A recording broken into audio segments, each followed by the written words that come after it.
So this is day 29 of your unique reality professor. That's what I'm gonna call this shit. My early inspiration and my first steps. That's what it's gonna be about. So, early inspiration. I don't know if y'all know where the term YURP come from, but it derives from, if you ever in the hood and somebody be like, YURP, you know what I'm saying? They trying to get your attention. You know what I'm saying? That's what we used to have. We used to do that coming up, you know what I'm saying? And that was in Ada, North Carolina. I ain't know nothing about no New York. I ain't know nothing about no Philly. I ain't know nothing about no Baltimore. I just knew that we did that in the 80s, you know what I'm saying? And, you know, so that term was always in the back of my mind coming up, right? So, me and my homies, we started this group called YLS, Young Lyrical Soldiers. We was rapping, you know what I'm saying, in high school, all throughout high school, you know what I'm saying, in the streets we'll meet niggas, or, you know what I'm saying, anywhere if there's another battler, we get in their face, we'll rap with them, whatever, we'll battle against them and shit. So, when we go to the studio and make music, my ad-lib I would use would be YURP, you know what I'm saying? And you can kind of hear that in my old music. Like, if you know my music as a kid, you can hear my old music, and you can hear YURP in the background, in my ad-libs. All right, so fast forward a little bit. I turned into Quasimodo because my rap name is K-Check back in the day, right? For those that didn't know. So I turned into Quasimodo when I moved to Virginia, and I started, matter of fact, it was a little bit before I moved to Virginia, but anyway, as an adult, I felt like I could change my rap name. And plus, Kevin Gates had did a song with a nigga named K-Check. And I was like, who the fuck is this nigga? You feel me? I didn't know that nigga from a can of paint. So I was like, man, anybody had the same name as a nigga, right? So I changed my name to Quasimodo. When I jumped out there with that, one of my famous ad-libs again was YURP. I say YURP on the back of songs. Like, you can go back and listen if you got my old YouTube and shit like that. So, let's keep it going. As I got older, I started doing I ain't gonna lie, I was scamming first, right? And selling drugs, like weed, right? Doing the wrong things, but still, I was trying to make ends meet, trying to cope with shit, because I had a lot of kids. You know what I'm saying? At 21, I had 3 kids. You know what I'm saying? So, I'm already trying to do whatever it takes to get some money. All right? So, what I did was, I was scamming cell phones. I don't know, a lot of people may remember, some probably don't. But I was scamming before scamming was scamming, bro. Me and my nigga Dreads, matter of fact, I was doing it first. I would buy phones from China, right? So it'll be an Android, right? But it looked like an iPhone. And I would sell it to a nigga at an iPhone price at that time. So in China, they was like $60, right? With shipping, it'd be like $80.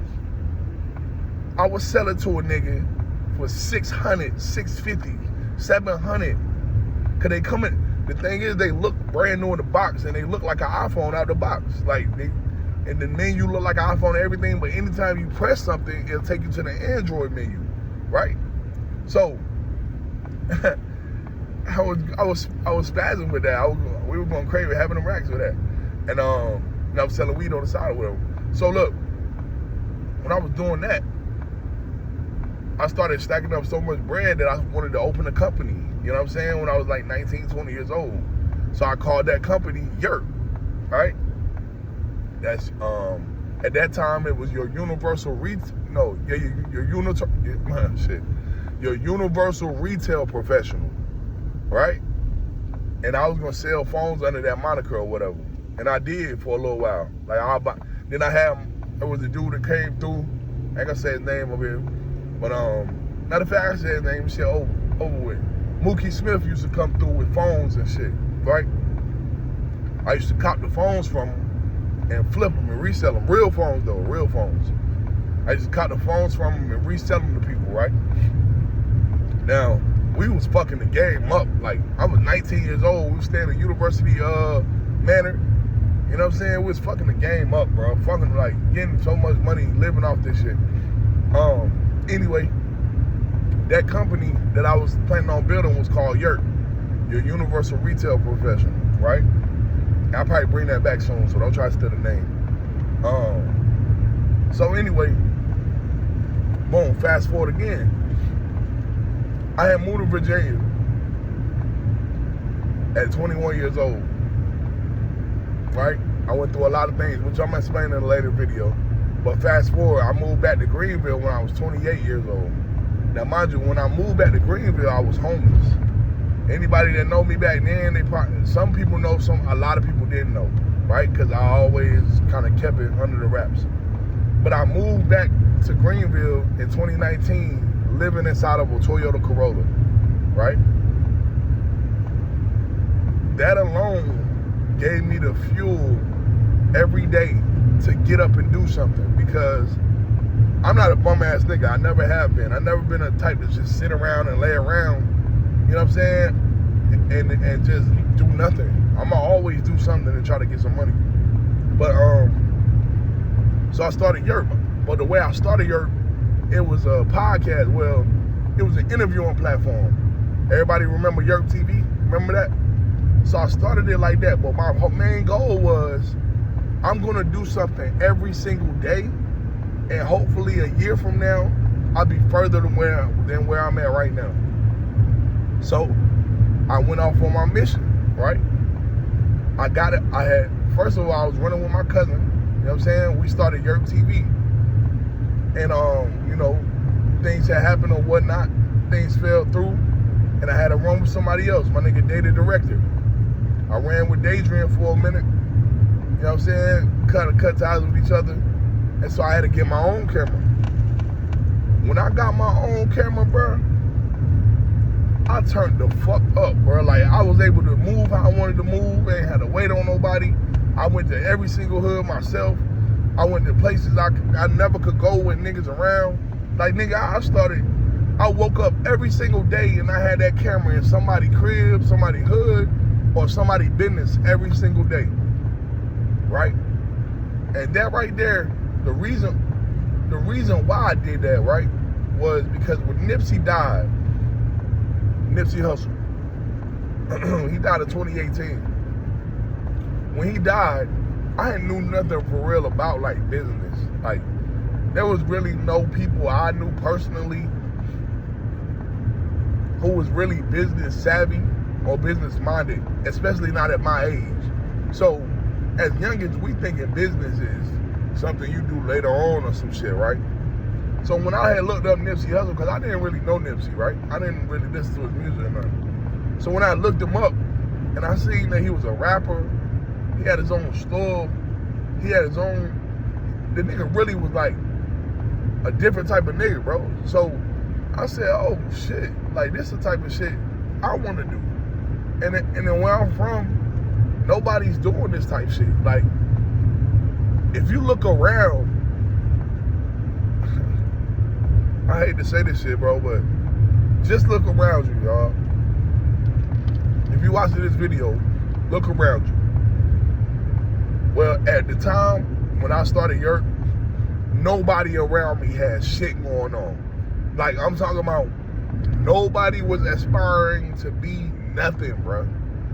Right? So what I did was I started interviewing people. It was called YURP TV.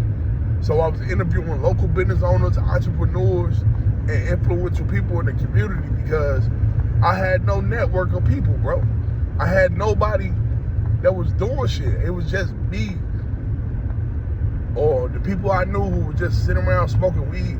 Nobody was motivated to do shit. So I wanted to change my way of thinking and I wanted to do something different, right? So I started YURP TV. I took that camera around the whole fucking city, bro. Niggas know I took that camera around the whole city. You know what I'm saying? And I turned up with that motherfucker. I started a platform.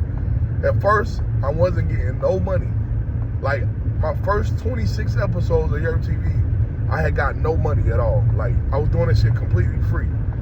So, Playboy Poppy, which is a popular rapper where I'm from, this was on his come up. He was still living in Greensboro at the time, so he paid me, I think like $80 to come to Greensboro, right? And I ain't never really been to Greensboro, keeping gangster. So he paid me, he hit me up on the joint, like, yo, I got $80, bro, come out here to Greensboro, you know what I'm saying, interview me.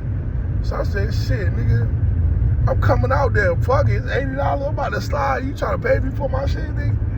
I'm coming. So I slid all the way to Fayetteville on his ass. I mean, Greensboro. Was it Greensboro or Fayetteville? I think it was Fayetteville. It probably was Fayetteville. He could correct it. But it probably was Fayetteville. And I slid all the way up there, and that was my first paid interview. After that, I had value on my interviews, I felt like. So what I did was, I started charging niggas $50 to interview you. And mostly, keep it gangster with you, I didn't charge everybody. I'm gonna be honest with you. I didn't charge everybody. I only charged the people who I didn't know or didn't really have a story like that. That sounds fucked up, right? But I had to weed out the bullshit, bro. Like, I was serious about what I was doing, and a lot of niggas was coming just, man, y'all should have seen that shit in them days, bro. Niggas was starting businesses the day before they hit me up trying to get interviewed.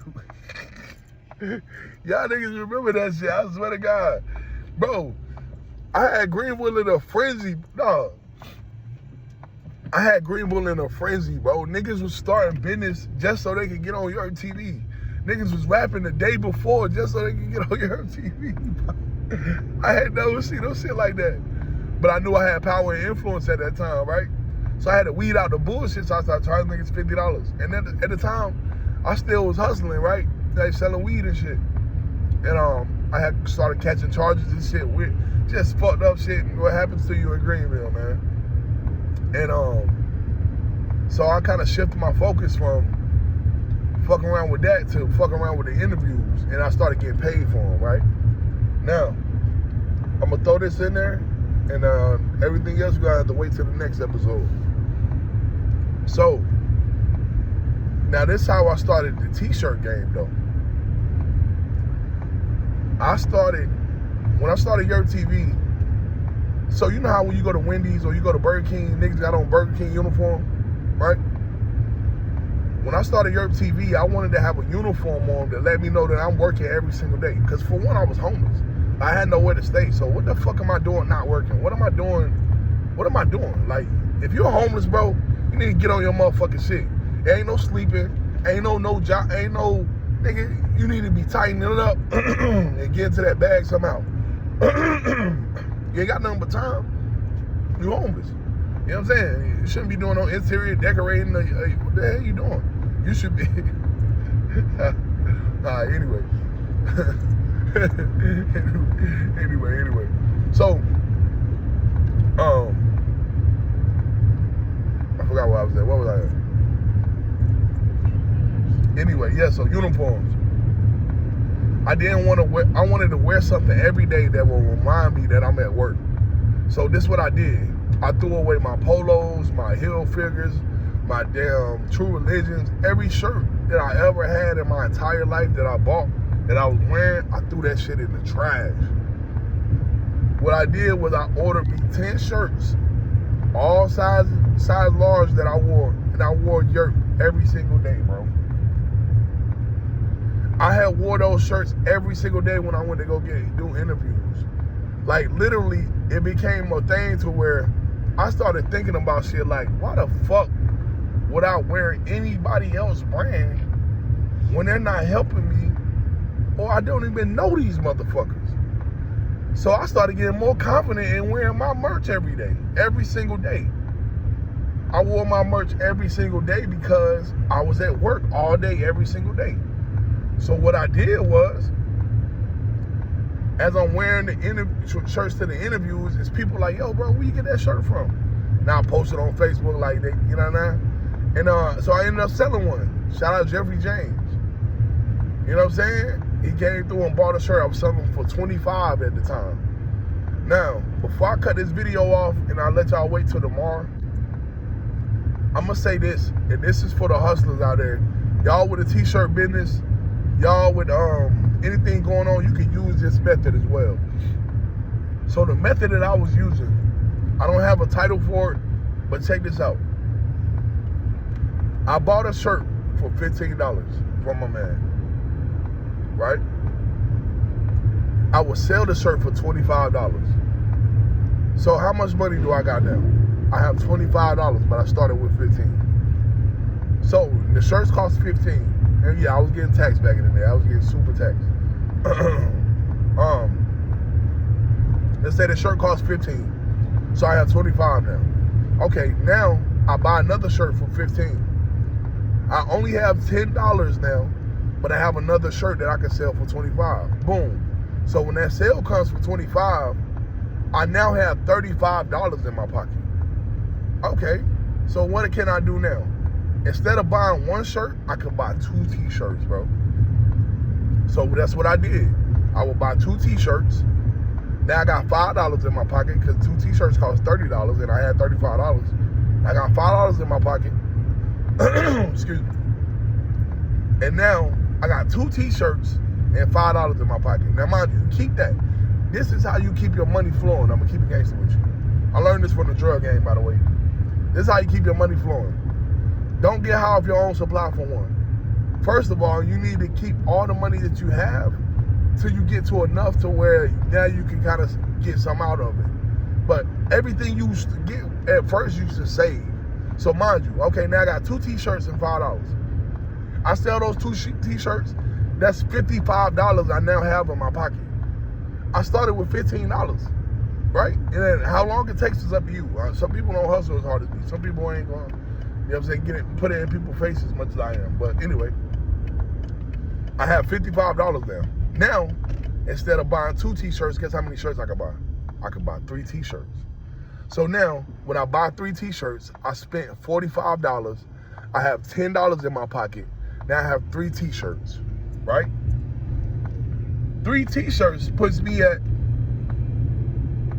when I sell those 3 t-shirts, I now have $85 in my pocket, bro.